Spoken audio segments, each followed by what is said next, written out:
big Sacha Baron Cohen fan. I really am. I've been following his career for 20 years. I love the Ali G show. He's a character comedian, very funny actor. He made national stardom for the movie Borat. He does these characters, and then he's got this new show called, I think it is Who is America on Showtime, and he kind of pranks people. That's what he does. He pranks people. And it happened again, and it happened to this group called Three Percenters Washington, a Republican group. I think that's fair to say. They're on the right. And Sacha Baron Cohen shows up in his getup, in his outfit, dressed up as kind of like Hillbilly Jim. I think that's fair to say.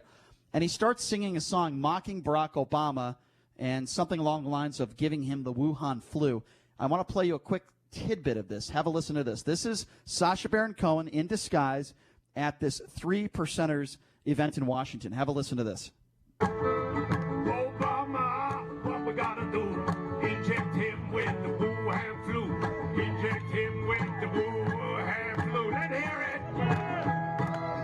Hillary Clinton, what we gotta do? Lock her up like we used to do. Lock her up like we used to do. Let's do that one more time. I'm gonna say it and you say it. Ready? Okay, this is the chorus. I'm gonna say 1, 2, and you're gonna say inject him with the Wuhan flu. You ready? Here we go. Obama, what we gonna do? Inject him with the Wuhan flu. Inject him with the Wuhan flu. Come on. Hillary Clinton, what we gonna do? Lock her up like we used to do. Like we used to do. Okay, so, I'm laughing at that. I think it's kind of funny. I'm not sure if the guy we have on the line with us right now think it would be funny himself, but that's why we wanted him to have him on to ask him. This man is the founder of the Three Percenters of Washington. His name is Matt Marshall, and he's been nice enough to join us, and we appreciate that. Matt, thank you so much for coming on. How are you?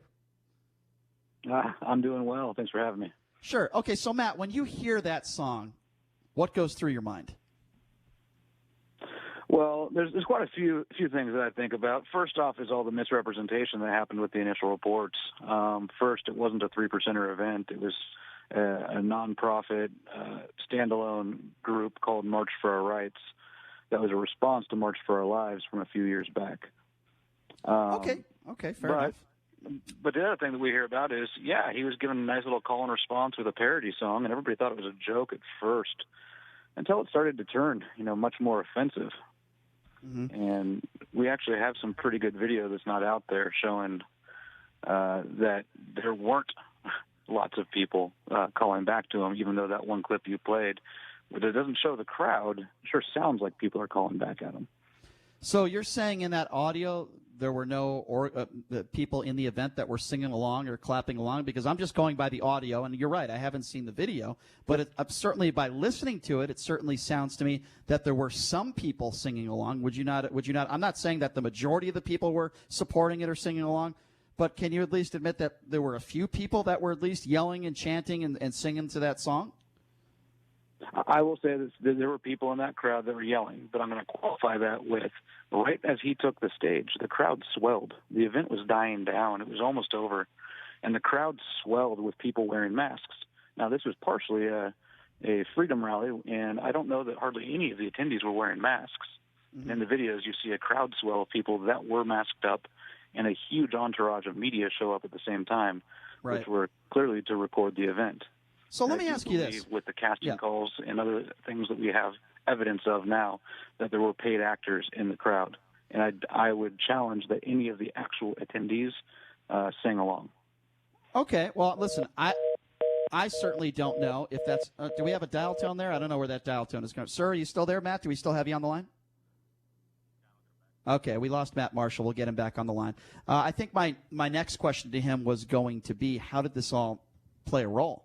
How did Sacha Baron Cohen get into your event? And that's the next question I'm going to ask him. Listen, I'm not going to get into the weeds with him on whether people were singing along or not. I don't know.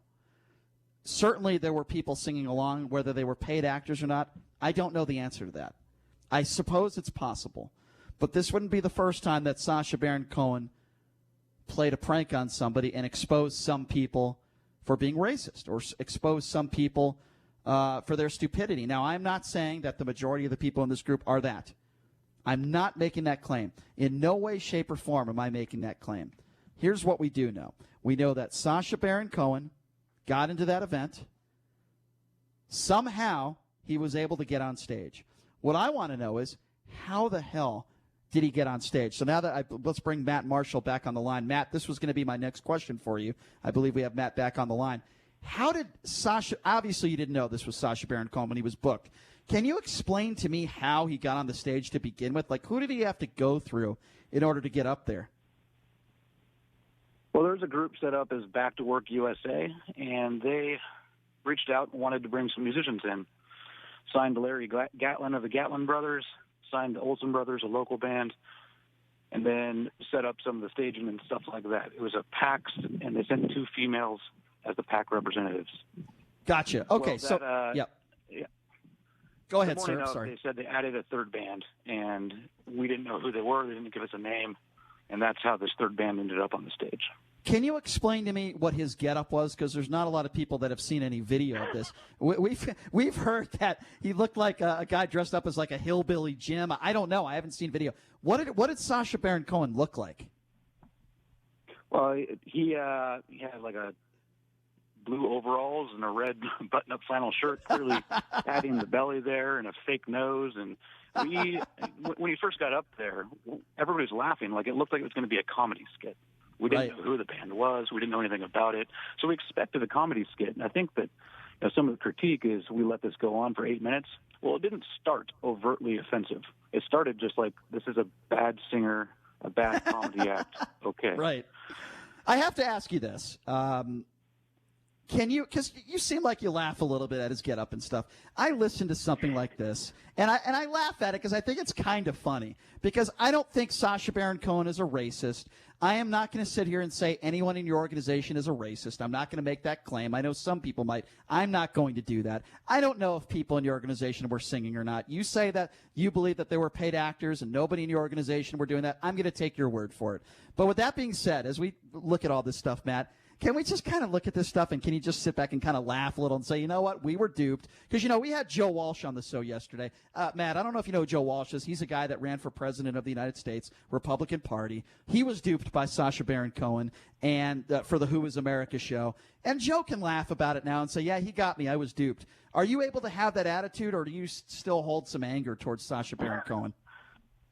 No, I think the anger was gone within a couple hours of the event. And it's really just sad that, some of the media running and calling people racist. And, we've actually heard of some people that spoke on that stage losing jobs. So, I think it was in bad taste and really bad timing with the tensions in the country right now. But, yeah, I can definitely laugh and say, yeah, good one. No, I'm sorry. I can't wait to see what the footage looks like. Well, I'll say this. I'm happy to hear you say that. By the way, I'm sorry that if people lost their jobs, I do not support that at all. That's insane. That's completely ridiculous. Stein, what'd you have to say? Yeah, Matt, I watched some of the videos that I think King 5 in Seattle had it. And maybe it came from you, but it did show a different side of things. And I actually saw one of the attendees yelling, "Go home racist," or something along those lines, and they seemed actually quite offended. And so why don't you take us through real quick the story about how you all ran Sacha Baron Cohen off the stage, and then he got into an awaiting ambulance or something? That sounds like a pretty wild scene. Yeah, so once he turned overtly racist, he's specifically talking about gassing Jews. We had some Jewish members of the organization get very angry. One of them grabbed the bullhorn, as you saw, and told him to go home. He was explaining that his grandfather watched his family die in the Holocaust. And at that point, I was actually behind stage, didn't know what was going on, and heard the megaphone. And so I tried to get up to the side stage, and security blocked me from entering. We had a few members try to unplug the generator. We ended up having to jump the crowd control barrier and overrun security, and physically pushed some people up the stairway onto the stage, which is when Cohen ran off to the other side of the stage as we took the stage and jumped into the ambulance that we were told was there as required by insurance, and was staged, and it took off with lights and sirens on to get him out of there. Wow. I will add this to those people out there that may have been offended with those comments about Jews. Sacha Baron Cohen is Jewish. I think it's important to note that. I'm not saying it's right, and people don't have a right to be offended, but Sacha Baron Cohen is Jewish. I want to ask you a little bit about your organization. You know, as you mentioned, there are reports in the media. Some say some negative things about your organization.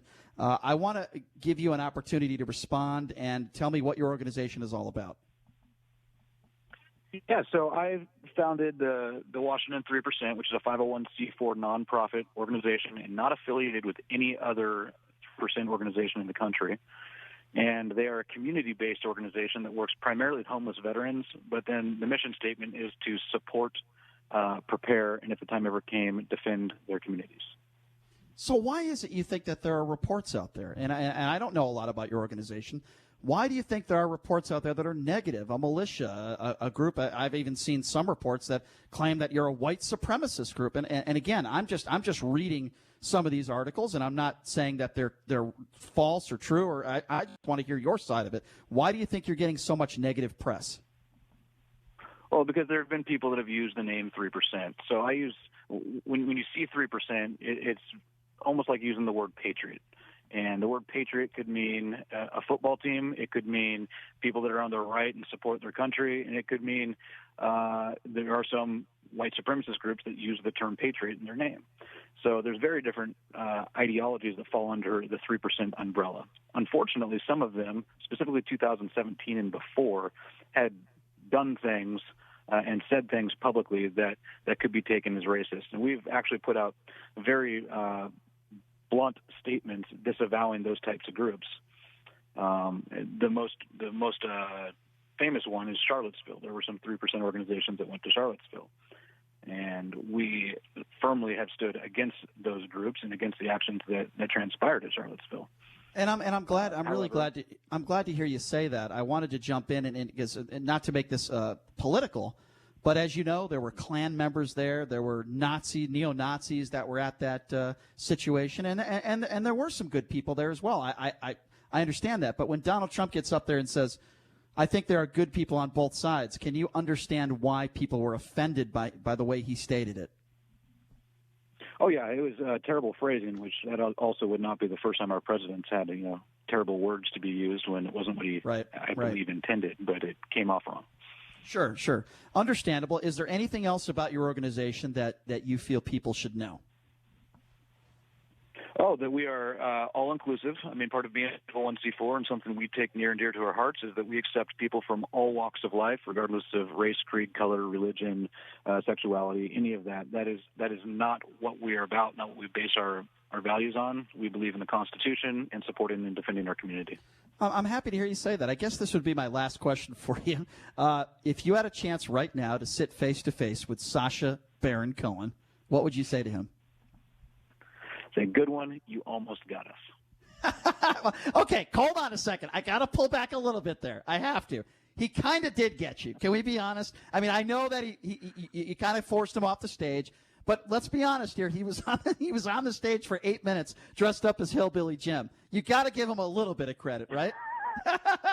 No, I'll give him credit for that. Now, when he tried to make people catch them in the aha moment, I'm waiting for his footage because I believe the people that are going to be singing are going to be wearing masks, and I also believe that the people doing it are going to be the other people we saw show up in overalls, costumes, and straw hats that no attendee was wearing. You know what? That is very fair. And let's wait and see the video that comes out. But listen, Matt, I appreciate you telling your side of the story. I'm glad you also have a sense of humor, as we all do. And I'm sad to hear that people lost their jobs. Nobody wants that. Hopefully nobody's offended now. I don't blame you for being a little angry, but I'm glad that after a few hours that wore off a little bit. And I think there are a lot more important things to be angry about. I'm sure you would agree that things that are going on throughout the country right now. Matt, I really do appreciate you coming on and telling your story, my friend. Thank you so much. Hey, thank you for having me. All right, there you go. Thank you. Matt Marshall, the founder of 3%ers Washington. The man has a sense of humor. I can see that. He sees it as what it is, and I do appreciate that about him. If he came on, and by the way, I didn't know how this interview was going to go. If he came out on angry and screw Sacha Baron Cohen, and I would have had a problem with that. I like his approach. He seemed very calm, and hey, he kind of duped us a little bit, and I can respect that. He sounds like a man who believes he has the facts on his side. Right. And, this March for Our Rights rally, we didn't really get into it with him, but they're against some of the safety regulations like wearing the masks. Yeah. So, maybe we have, could have talked about that a little bit with him and why they were even there in the first place. But, he made it very clear that his 3% group is different than the 3% group that caused all the chaos in Virginia.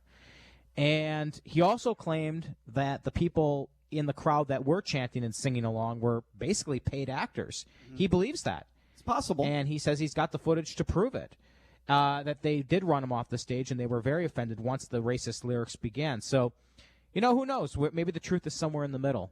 But it sure was funny, right? I can tell you it was very funny. And Sacha Baron Cohen has done a lot of funny things. I don't think, for example, we played a clip as he played Borat, and he sang a song in a country bar, and the lyrics went something like, "Throw the Jew down the well," and then you had literally everybody in the bar singing along. That was funny. Why was it funny? That I don't think was staged. No. Why is it funny? It's funny because it's and pathetic at the same time that there are so many dumb people out there that don't understand that he's mocking you for being an anti-Semite, and that's what made it funny. I like Sacha Baron Cohen for exposing stupidity. Now, if he paid a couple actors to be in there, so be it. It is what it is. It's very difficult for Sacha Baron Cohen to get away with some of this stuff now because he's so well known. So he's trying to come up with these new characters. He can't do Borat anymore. He can't do Bruno anymore. He can't do any of these characters anymore, because people know who he is. So he's got to come up with new material, new personalities, and he's got to, and this one, I guess this guy's dressed up as Hillbilly Jim, I guess you could say. Now, there is a guy who dresses up like that, who's in this Who is America show. One of the characters, he's a guy that's in a wheelchair, but he does dress up as Hillbilly Jim. I'm wondering if this is the guy, the character that he's playing. I don't know. Needless to say, I cannot wait to see this footage because I actually do think it's going to be funny.